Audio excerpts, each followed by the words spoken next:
Kevin Spacey is here. In 2004, he became artistic director of the historic Old Vic Theatre in London. He is currently starring as the troubled British monarch in Richard II, which is the opening production of the theatre's new season. The role also marks Spacey's British Shakespearean debut. I am pleased to have him back on this program, and especially here in London. Welcome. Welcome to the United Kingdom. Nice to see you. I'm not sure I ever thought I'd say that to you. Nice to see you, King Richard. It's a pleasure. Thank you. I want to talk about coming to the Old Vic, but I mean, this is something you have dreamed of doing for a while, being artistic director of a great theater. Yeah, it hit me in really the end of 2000. I was here opening American Beauty for the London Film Festival, and I had asked Sally Green, who was our great landlady at the Old Vic, and who really saved this theater, if she could organize... other things around London, and too. other things around London. She's now running Ronnie Scott's, Right. which is one of the great jazz clubs.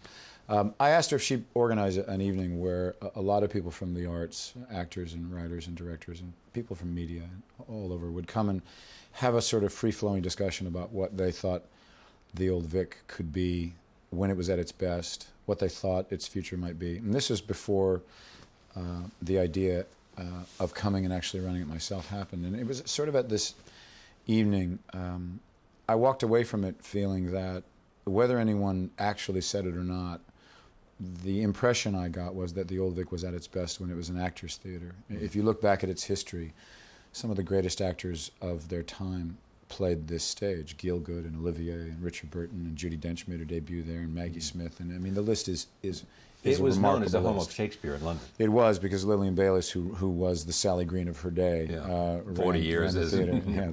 whatever. And although I'm happy to say that Sally Green does not cook bacon in the boxes as Lillian Bayliss apparently did. You knew when she was in the house if the smell of bacon was wafting through the stalls. At the Old Vic? At the Old Vic, yes. And what happened to me literally was I was at a point in my career where I'd had about, I don't know, 8 or 9 years of making movies. It had gone better for me than I could have ever imagined. And I asked myself, what am I going to do for the next 10 years of my life? Am I going to continue this kind of slightly nomadic lifestyle where you're in hotel rooms and you're in various locations and you're making movie after movie after movie and occasionally trying to squeeze a play in? And I thought, no, I think I'd rather do it the other way around. I think I'd rather do play after play after play and occasionally squeeze a movie in. So I made the decision then, at the end of 2000, that I wanted to come and be the artistic director, and Sally agreed and the board agreed. And so we kept it a secret until 2003. So I was running around functioning as a board member, but in fact I was staffing, I was finding our producer and raising money and doing a lot of stuff that you have to do to prepare for a first season. And then I moved here coming on 3 years ago this April. And we had our first season last year and went incredibly well. It's not easy to create, I think maybe people might think I stepped into a role that had existed. But the truth is that really, with two exceptions, which was Peter Hall came for a period of time and Jonathan Miller came for a period of time after Laurence Olivier left the National Theatre. The National Theatre was at the Old Vic for 14 seasons while they were building their building on the South Bank. And so the theatre had gone through a kind of checkered past over the last 30 years of it being more of a receiving house than a producing theatre company. So what we've done is we have begun the Old Vic Theatre Company. It is a brand new company, and it's not easy to begin theatrical beginnings. But we've had a pretty remarkable first year. We've had over 250,000 people come into our doors, and luckily for us, they stopped at the box office and they bought tickets and came in. We've had a remarkable amount of young students come in, because I've continued the same policy I had on Iceman, where we have 100 seats at £12 for under 25s. I should make note. You came here, Iceman was what, in 1986 or something? Iceman was in 98. 98 was Iceman. We did it at the Almeida originally, then we moved it to the Old Vic, which was my first experience working there and when I really fell in love with it. And then we took it to Broadway after that in 99. So you get here, and you've got to not only think about, well, how many plays am I going to perform in? But also, how am I going to choose what we're going to present? I mean, what's the guiding philosophy other than to make this alive, make this original, make this, and at the same time, be mindful of its history? Yes, you know, I talked to a lot of previous artistic directors of other institutions as well as people that had worked at the Vic. And whenever you ask someone, what is your artistic policy, you know, you kind of expect a very deep and meaningful response. But what you generally get is, well, I did the plays I wanted to do. So in a sense, you do the plays that you want to do. I think my mission with David Litterman, our producer, and Sally in this first season was, let us just try to do what we think is interesting, refreshing, different work that you can't see on any other stage in London. Let's try to return the Old Vic as a destination. Mm-hmm. Let's not set ourselves the goal of trying to reach the kind of historical significance that the Old Vic has in our first season. We're never going to do it. The truth is, I also think, now that I'm in Richard II, you know, being an actor and working in this particular medium, it's a little bit like being an athlete. You know, I wouldn't have been ready to do Richard II a year ago. Why not? Because I think the work that I've done this year, both in terms of the day-to-day job of being an artistic director, the day-to-day job of thinking about seasons 2 and 3 and 4 and 5 and beyond, is one part of it. The other part is the work I've done as an actor with the directors that I've worked with and the plays that I've worked on. It's a bit like you need to go into training. So I know that now I feel more prepared to have done Richard II than I would have a year ago. And I think also one of the reasons why I wanted to do Richard was because Trevor Nunn, who's directed it, probably the premier Shakespearean director, certainly of his time, is that he'd never directed the play So before. the two of you could learn together. Yeah, we could. Yeah, it would be an opportunity to explore it together. Yeah, but here's the interesting thing too: is that when it first came out, they said, somebody wrote this. They said when I read that Kevin was doing Richard II, I thought that's a typo. He's doing Richard III. He must be doing not Richard Richard II. Well, you know, Charlie, I like doing the unexpected, and I don't necessarily like to do things that are the obvious. And there were a lot of choices. I mean, Trevor and I spent about 3.5 years talking about what we might do. And ultimately, Richard II fascinated me because it is a play about power. It's a play about public versus private.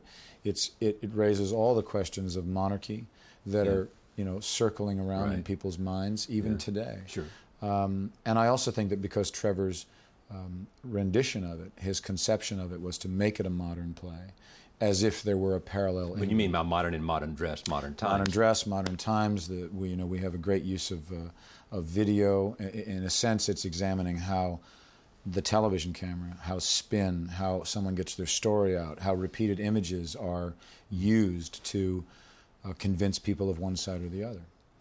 And it's a remarkably powerful play, and I think people are probably getting a lot of parallels to today's politics. When you're doing this, I want to talk about Richard II a lot, but when you're doing this, you go to the office in the morning and think about what's going to be on the rest of the season, because you've got an Arthur Miller play coming in here, directed by Robert Altman, and you've got a whole range of other things that you're...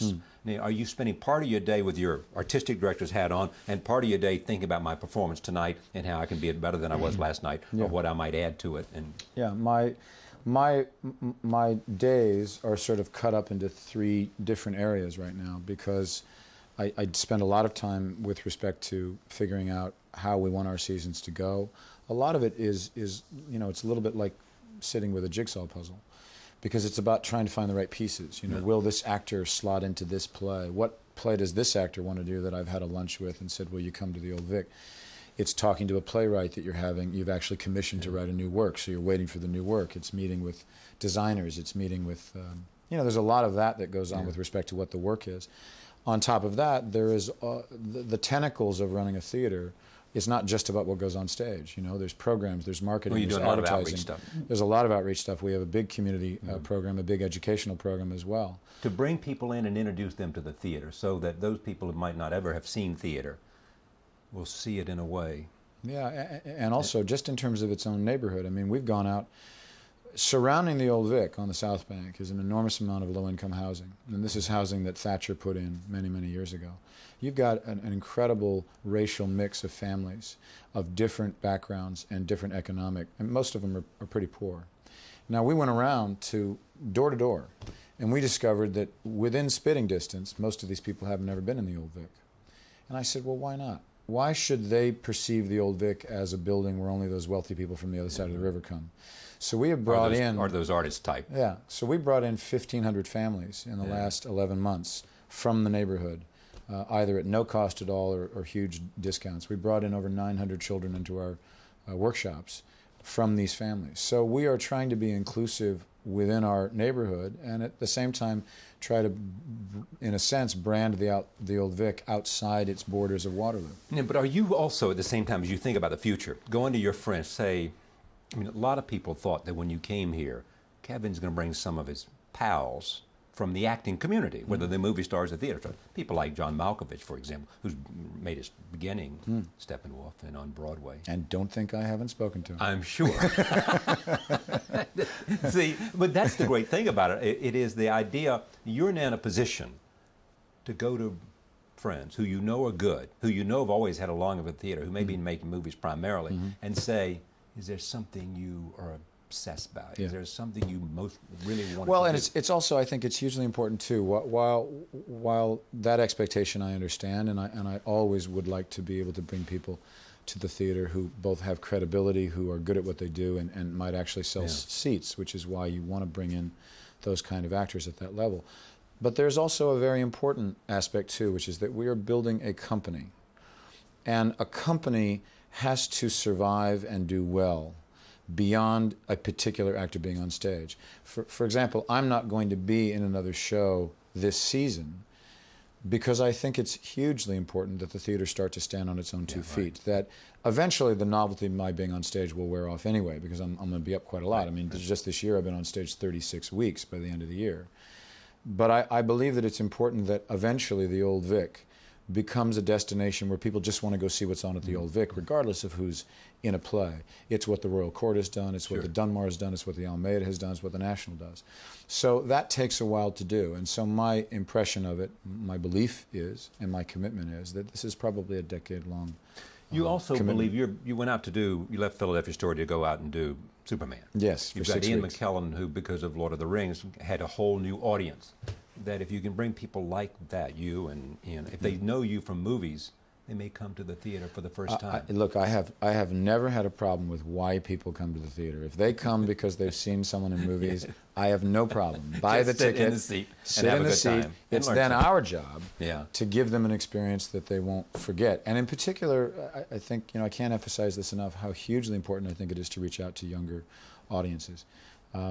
We've got so much competition with respect to entertainment that if you don't get kids young enough, 17, 18, 19 years old, to go to the theater and realize it's a remarkable experience, that they can have a great time with their pals, it's better than sitting at home and going through bad television. It's a living experience. Anyway. It's a living experience. And maybe the next time someone says, hey, you want to go see a play, they won't make a face, but they'll go, yeah, I had a really good time when I went to the Vic.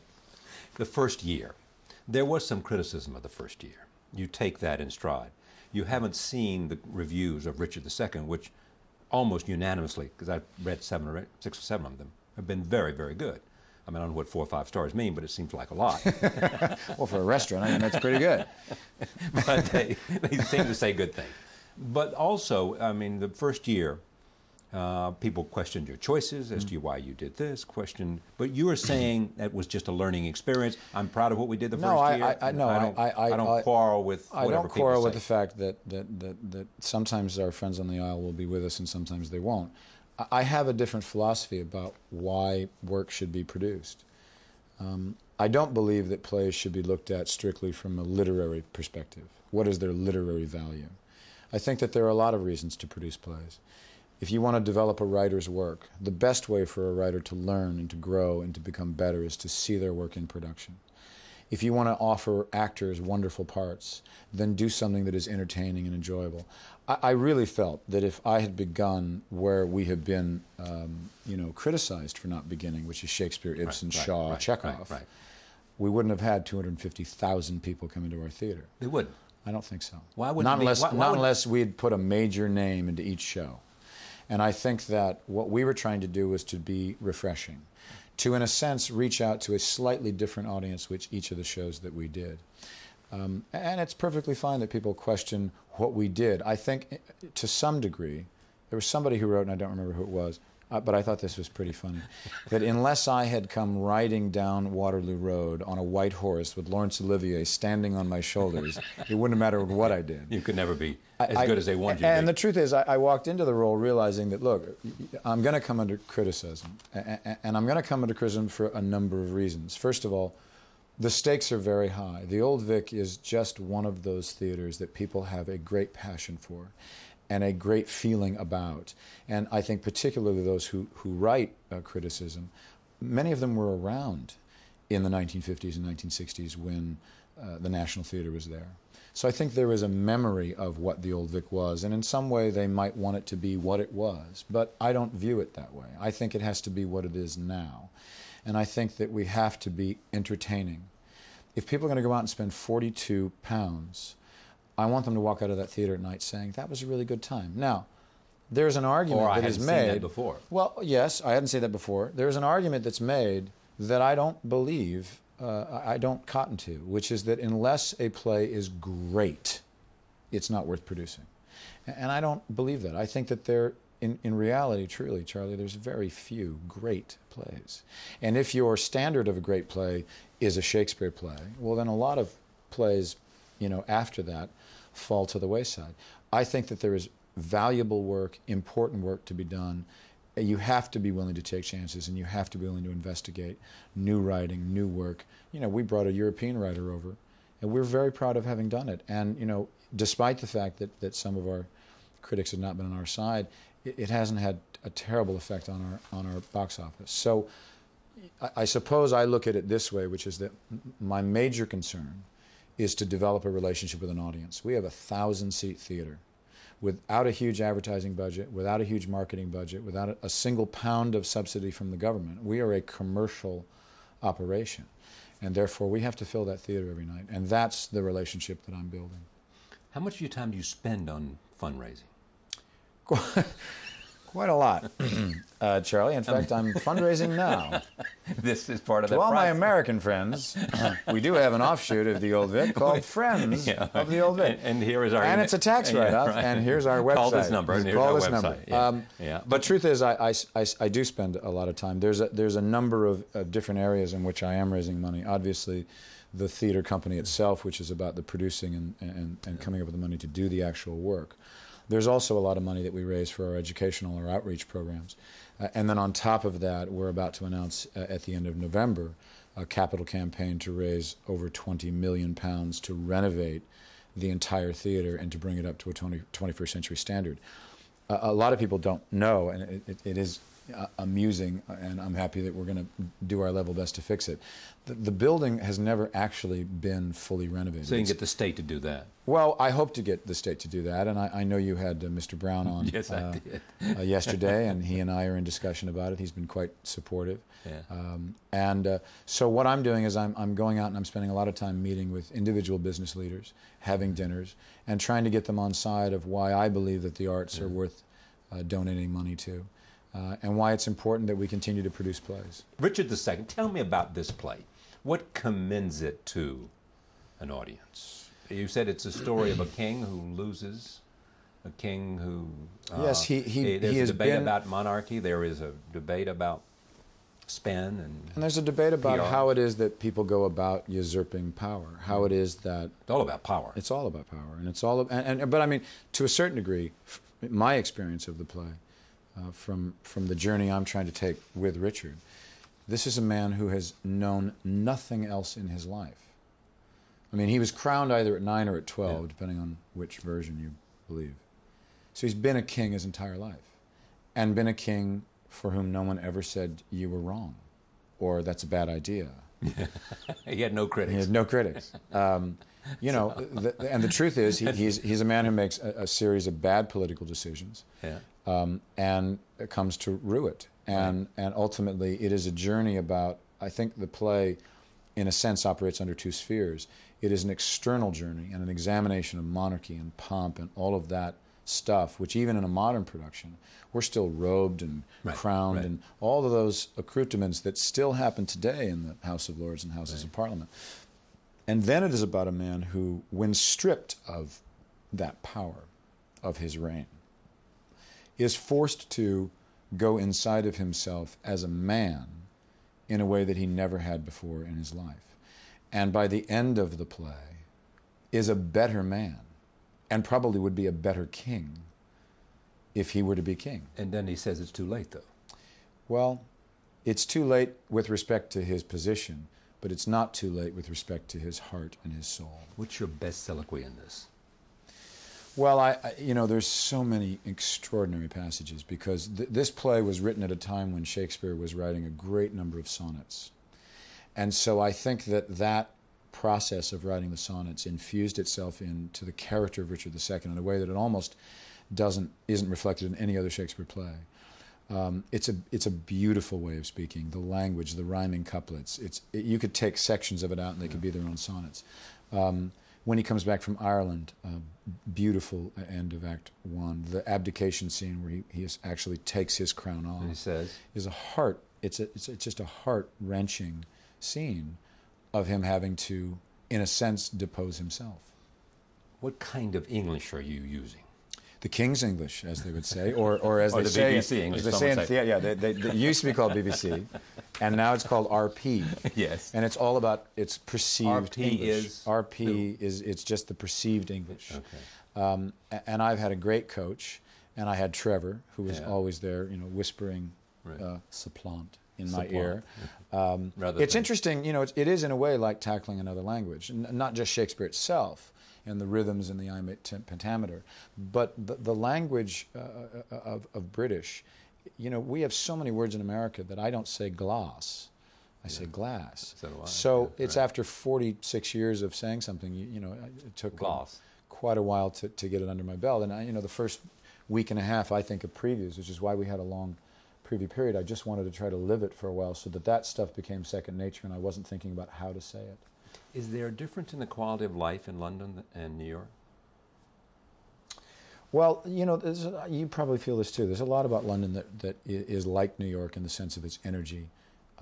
It's a town that has a lot going on all the time. It's obviously doesn't stay up quite as late, although they're doing their level best to change that. I do enjoy it here, and I think that probably, after living my life in America, mostly in New York, to pick up your life and move to another country, to start a new life, it's an incredible opportunity. And life has a way of throwing us opportunities we could have never imagined. You said a famous thing about success, the notion of what you have to do when you find yourself at a certain level of success is do something with it. And you've chosen to give back. Yeah, I suppose when I look back, I've had a remarkable run, and I've been given so many opportunities, and I feel so blessed to do what I love to do every day and to work with the people that I work with that, I look at the movie career and it's been remarkable, but movies don't need my help. Theater does. And for me to be able to dedicate myself to this, to get up every day and feel as energized and excited and as focused as I am about doing this to me is what I was meant to do. And by that I suppose... Not act, but do something in addition to acting, do to something, run a theater. Do something that I hope will last. If I come here and I have a successful time, and 2 years after I leave, the theater closes, I will have failed. Yeah. What I want, what I'm doing, every decision I make, every decision our company is making together is about making sure that we build it for a successor and toward a theater company that will last long beyond the theater has exit. its own legs. The theater has always had its own legs. It's been standing there since 1818. Yeah, I know, but it needed help. It needed help, and at the time it was built, the only other thing on the South Bank was a mental hospital. We're glad we've had a few more things crop up since then. Let me talk a little bit about what you're going to do in addition. The Arthur Miller play. You got Robert Altman coming over here. This was the last play, and he was working on this when he died in terms of some rewriting. Yeah. Resurrection Blues. Resurrection Blues. They had done a workshop of it about a year ago, October, in New York. Robert Altman expressed a great interest in doing it. He sort of came on board to it before, right about the middle of the discussions that we were having as early as last November. And he was working on it. And then when he passed, we continued the discussions with our New York partner, and Mr. Altman after a number of phone calls, decided that he wanted to But Arthur tackle it. wanted it to come to the Old Vic. He did. I was very moved to hear that, not just from our producer, but from Rebecca Miller, who is His daughter. Arthur's daughter, who I know because we did her very first acting role was in a television miniseries that we did together with Jack Lemmon called Murder of Mary Fagan. Yeah, yeah. And Rebecca is now an accomplished filmmaker, married to Daniel Day-Lewis. Yeah, I was going to say, there's your there's your challenge. Get Daniel Day-Lewis and Daniel Rebecca over. here Yeah, together yeah, on the stage. Yeah. So she had indicated that the Old Vic was always a favorite of Arthur's. He always hoped that a play of his would go there. So I'm very pleased that it's going to happen. And how many other productions are you going to do? Moon for the Misbegotten. I will do that at the opening of our third season. So the slot we're in now with Richard will be Moon for the Misbegotten next year. So I won't begin rehearsals for that until August. And that reunites me with Howard Davies, who directed The Iceman Cometh. And reunites you with O'Neill. Indeed. and makes you remember your old friend Jack Lemmon. Oh, yeah, without question. Because many people may not know that Moon for the Misbegotten is actually a sequel to Long Day's Journey into Night. It takes the older alcoholic son, Jamie, it takes his story on. Because O'Neill had always felt that he hadn't done his brother justice in Long Day's Journey, and he wanted to complete his story. So he wrote Moon as story. This is Jamie Tyrone's story. When you, Shakespeare for you, what does it mean to you? I mean, when the idea of a young guy who somehow knew he wanted to be an actor very early, who went to Juilliard, who started in New York and then got in films and did all those 40 films you have done, including an Oscar for American Beauty and all of that stuff. Was it always a part of your dream, not just to do the theater thing, but to have an opportunity to come back to Shakespeare? Yes. You know, I studied Shakespeare in school. I did it in high school. I did a lot of festivals. My first professional job was in Henry IV Part 1 in Central Park, in which I played the messenger. Thank you. I had 6 lines. Yes. And I've always wanted to do it. Joe Pat made you be very good at every one of them. And Joe Pat made me be very good. I was a lot of characters in that play. I was part of the ensemble.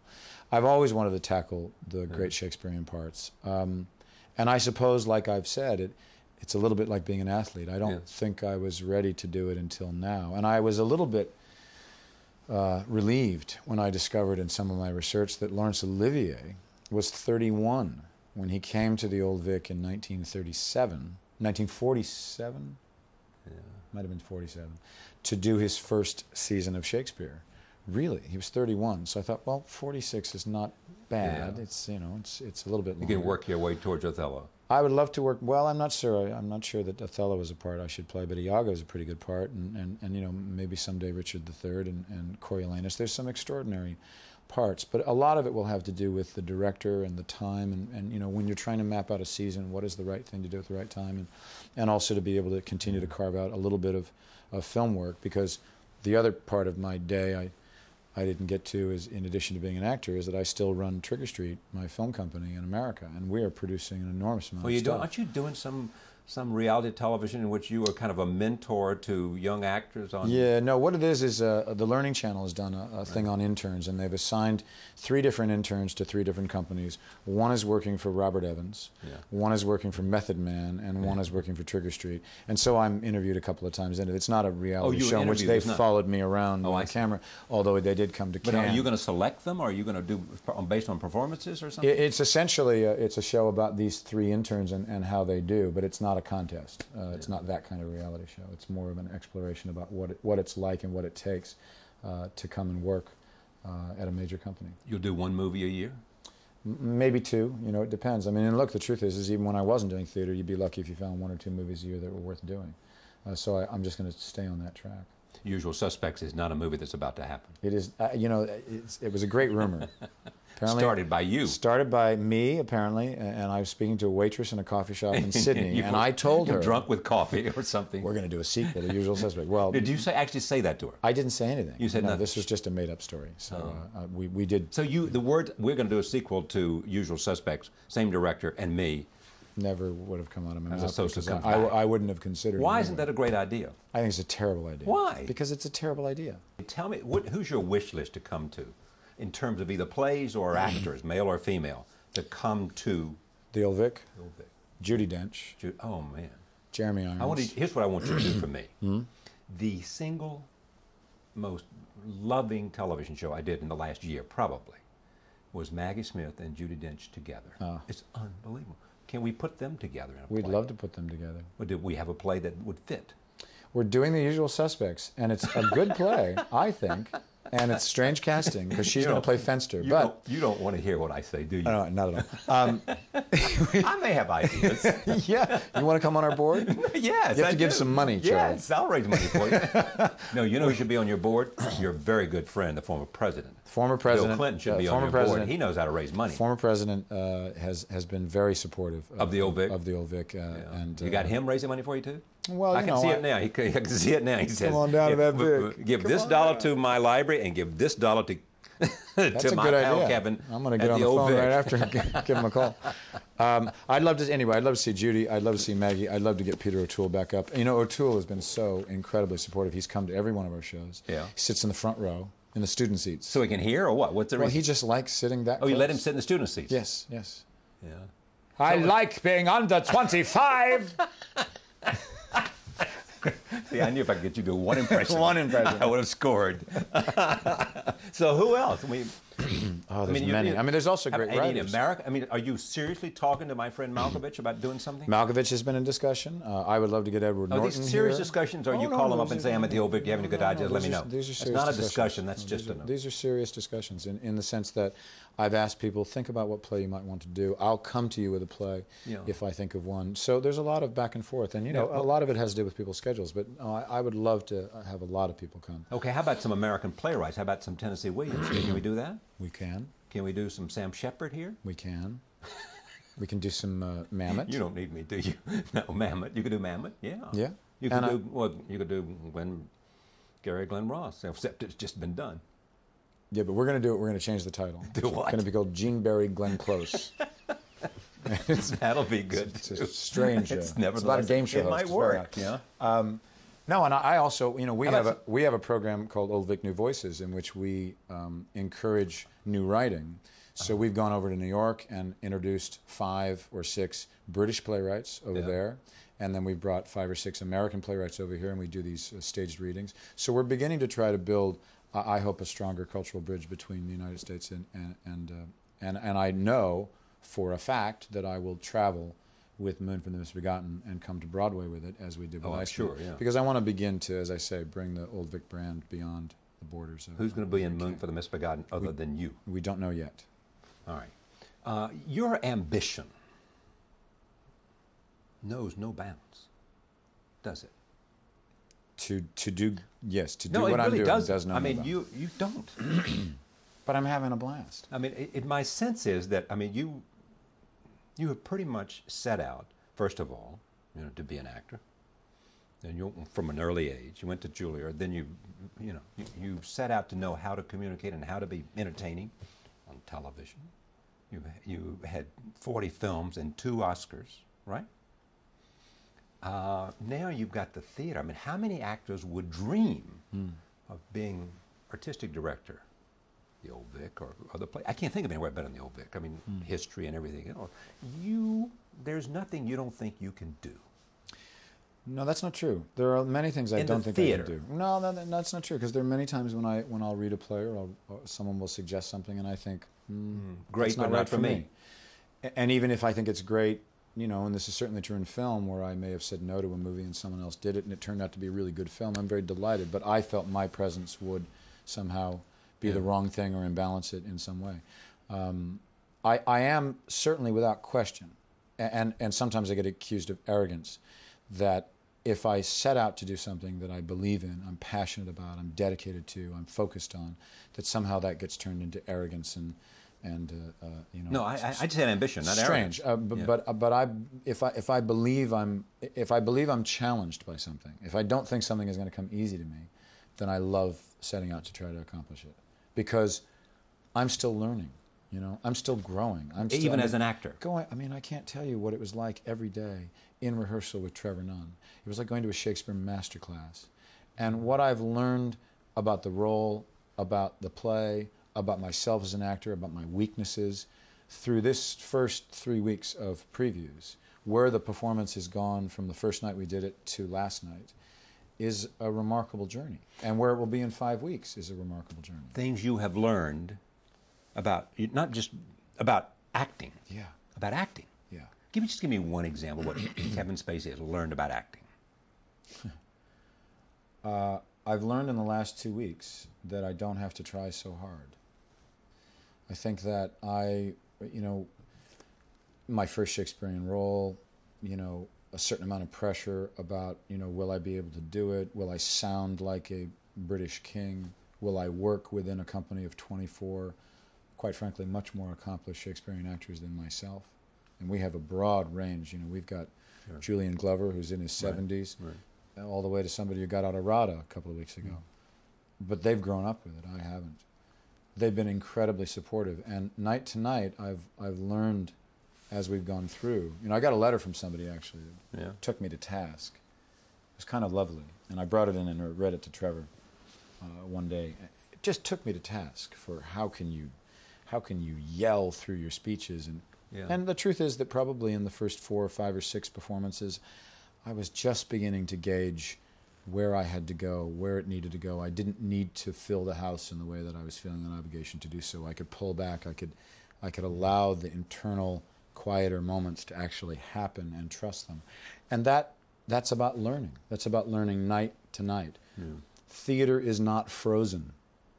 That's why reviews, they're about one performance, one night. And one prism. And one prism sees it through one from where they're experiences. sitting. Exactly. And theater is alive. It is different night to night for everyone. You're performing in front of 1,000 different people. You are growing, you are changing, you are trying new things. And it is all about those subtleties and how they affect a performance that I think, a work can begin in one place and end in another.